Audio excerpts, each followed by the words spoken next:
At one time, there were 35 stories being circulated, and one day we went out on the front porch here.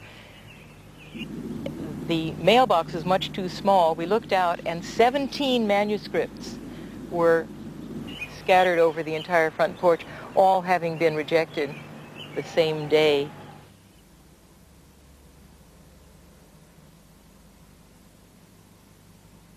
I find it very hard to understand why it is that the name of Philip.K. Dick is not more greatly respected, venerated, why he's not put on a par with such dystopianists as, well, Aldous Huxley, let's say, possibly even Jonathan Swift, Pirandello, certainly. He built up his reputation in countries that weren't so optimistic as the United States was in the 50s and 60s, let's say, pre-Vietnam, let's say, when to be optimistic was to be patriotic, which was to be good for business, etc. He was up against the greats of the time, and people like Isaac Asimov and Robert A. Heinlein, who of course were by and large optimistic. They saw a great future for technology, this above all. Dick didn't see any future about that. His idea of technology was little mechanical things scuttling in the gutter. And it's interesting that now, when both Heinlein and Dick have been dead for a decade, Isaac Asimov is dead, it's Heinlein and Asimov who seem like dinosaurs, and Philip.K. Dick who seems immensely contemporary. When I think of these stories of mine, I think of the Lucky Dog pet store. There's a good reason for this. It has to do with the lives of most freelance writers. It's called poverty. I've been reading science fiction all my life, and it's kind of weird how I just started working here without even knowing about this. When Philip.K. Dick was first starting out, when he was poor, he would come here occasionally and buy horse meat because he couldn't afford regular food. And he would come in here and buy his horse meat, take it home and fix it. And that's why he called himself Horse Liver Fat in his book Valis. About 3 or 4 times a month, a customer would just come in and tell me the whole story, so I kind of had it memorized. I read it in a few articles in various magazines. It's kind of like folklore around these parts. Oh, yes, he was a great self-mythologizer. If he ate dog food, it's because he enjoyed it. And I can see him doing it. He's, in a passion of self-pity. He would open the can, he would look at it, he would dip the spoon in, and then he'd think, oh, poor Phil Dick, to think that this great writer is reduced to eating dog food, and then, and only then, would he taste it. If you could see from inside a dead person, you could still see.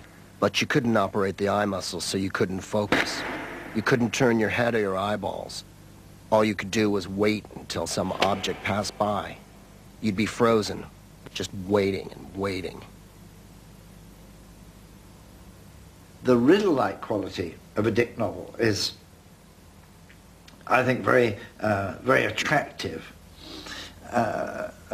For one thing, he can... it's so difficult to describe a Dick novel. They are actually beyond description. You don't quite know where you are.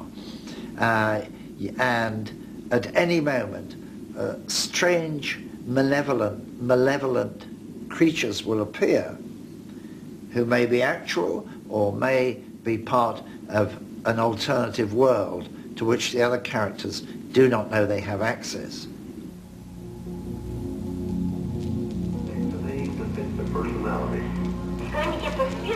As he glided by the small, out-of-the-way cemetery in his airborne prowl car, Officer Tinbane heard unfortunate and familiar sounds. A voice. The voice said, muffled and faint, "I want to get out. Can anybody hear me?" The voice came from beneath the grass.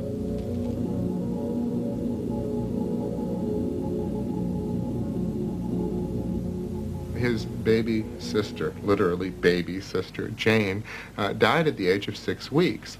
It's rife in his books. It's always there in the stronger novels, this sense of loss of his other half. And it's a very powerful theme. He longed for Jane throughout his entire life. It wasn't unique to Philip.K. Dick, but it is perhaps unique in literature that that theme was explored so deeply and darkly and with such passion and sense of loss.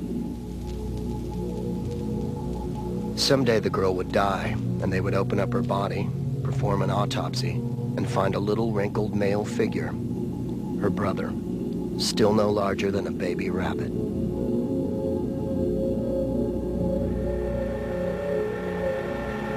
His mother, not only by temperament, but by the child-raising manuals of the time, had imbibed the doctrine that it was bad to hold or cuddle your child too often.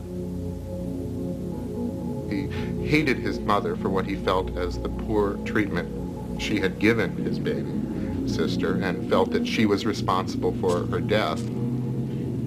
He was left with the sense of, who was this sister, and I want her back.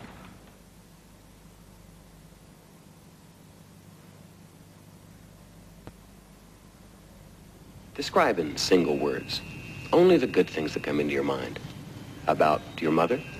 My mother?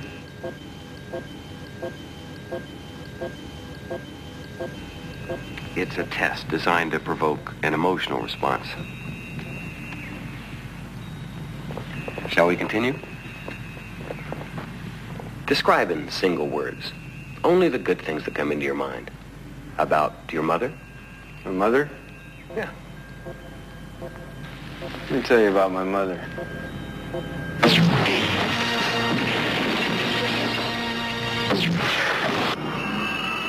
In some ways, he was more pathologic than almost any patient I had met, as far as having glaring problems on one level.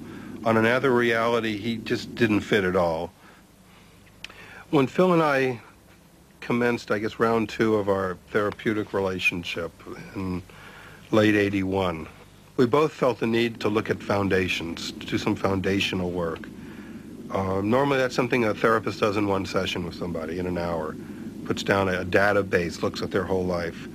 For Phil, it took 3 sessions, and I think they were probably 2 hours each one. Looking at it, just taking notes, asking pointed questions. And I've got here written, terrified of vomiting. Vomiting equals death. And this is now age 4 to 5. He says he saw a psychiatrist and he was told he was hysterical and afraid of dirt. He couldn't eat in public, and he refused to swallow. He said the next few years of his life, ages 8, 9, into 10, were pretty much okay. He went on to Berkeley High School, where he notes problems in geometry, and worried that he was having sweats, palpitations, and shortness of breath. Almost sounding like panic attacks, perhaps. He started to write science fiction at this point. He said it was to disassociate, and those were his words, which would mean to escape. Who's Bill? The doctor asked the little girl. My brother, said Edie with the total poise of a 7-year-old. Where is Bill? with me, like he always is. I want you to show me exactly where he is. The child pointed to her left side, low down, near her appendix. He's my twin brother. How else could he be inside me? I tell him what's going on so he doesn't miss out. I'm glad I have a brother. He keeps me from being lonely.